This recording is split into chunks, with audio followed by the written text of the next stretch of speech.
رجعنا وياكم ونقولكم صباح الخير صباح الورد على كل عيون الشاهد فيديوهاتنا. بعد ما بردت الدنيا شلنا فراشات الصيف وهسه راح نبدي نفرش فراش الشتاء. قبل كل شي راح انظف القاع.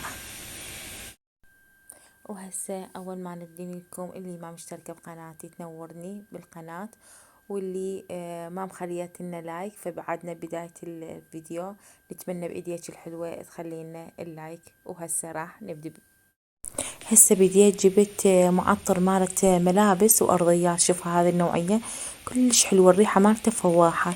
راح أبدي هسه راح أضيف على الأرضيات يطلع عطر يجنن. وحتى ما أطيل عليكم الفيديو فبديت غسلت القاع ونشفتها تنشيف حلو، يعني طلعت شوف اللمعة اللي بيها كلش حلوة. هاي من المعطر وشوية ضفت الزاهي. شوف اللمعة غسلتها غسل زين ونشفتهم. وهسه صعدت للمخزن، هذا المخزن عندي اللي ضامة فراش الشتاء بيه. راح أنزل فراش الشتاء وأبدي أنظف الأرضيات وقبل لا أفرش فبديت أحضر الغدا مالتنا. طبعا الرجيل مالت الدجاجة يجوز أكو ناس هواي ما يحبوه، بس أنا استخدم العسل كوصفة لأنه هون المفاصل يعني كلش زينات، يعني دكتور يوصف لي المفاصل. فبديت خمست الدجاجة وبالبهارات الكركم والبصل وذبيت عليه المي الحار. فراح أخليه على الطباخ واروح الدور ابدي بالفراش لانه اعرف روحي راح اتاخر. فاول ما ابدي بالغدا وحتى جد ما اتاخر بالشغل حتى غدايا يكون جاهز. بس هاي كملتها وراح اخذ الغرفة.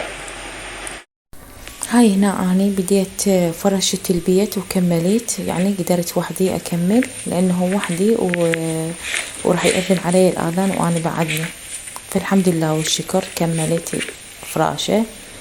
وعندي شو اسمه المراوح حماتين حضرت إلهن أغلفة، يعني غلفتهن أحسن حتى ما يبقن بالشتاء، يعني مثلا يلمن التراب وأنا منظفتهم وغاسلتهم. فكملت كل شغلي تقريبا. هاي المراوح كملتهن، هم حلوة وأناقة يزيد للبيت وهم حفاظا عليهن من التراب. فهو شنو يعني هو التنظيف قبل الفراش حتى لا يتكوم علينا الشغل مثل ما يقول شتاء وبارد الدنيا، حتى ما عندنا شي كله احنا منظفيه. واللي ما نريد نصفطه يعني الشغلات اللي ما نريدهن نكترهن حتى ما يتراكم علينا شغلات بالشتاء. بس هذا يعني تقريبا كل المراوح انا غلفتهم هيجي. قريب ما نريد نخلص الفيديو اترككم تستمتعون بعيد ميلاد بنت اخويا ميار. اقولها كل عام وانتي بخير، واتمنى كل اللي يشاهد الفيديو يقول لها كل عام وانتي بألف خير. يا رب العمر الطويل ونشوفك ان شاء الله باعلى المراتب. راح اترككم تشاهدون الفيديو مشاهدة ممتعة. تحياتي لكم. لا تنسون اللايك والاشتراك.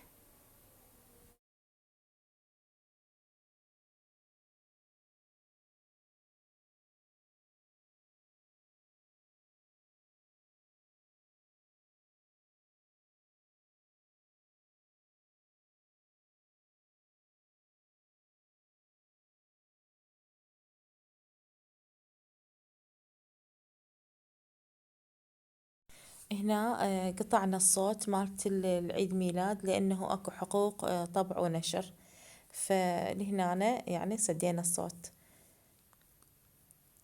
هنا أبوها قدم لها قلادة ذهب. يا رب إن شاء الله يشوفها بأعلى المراتب.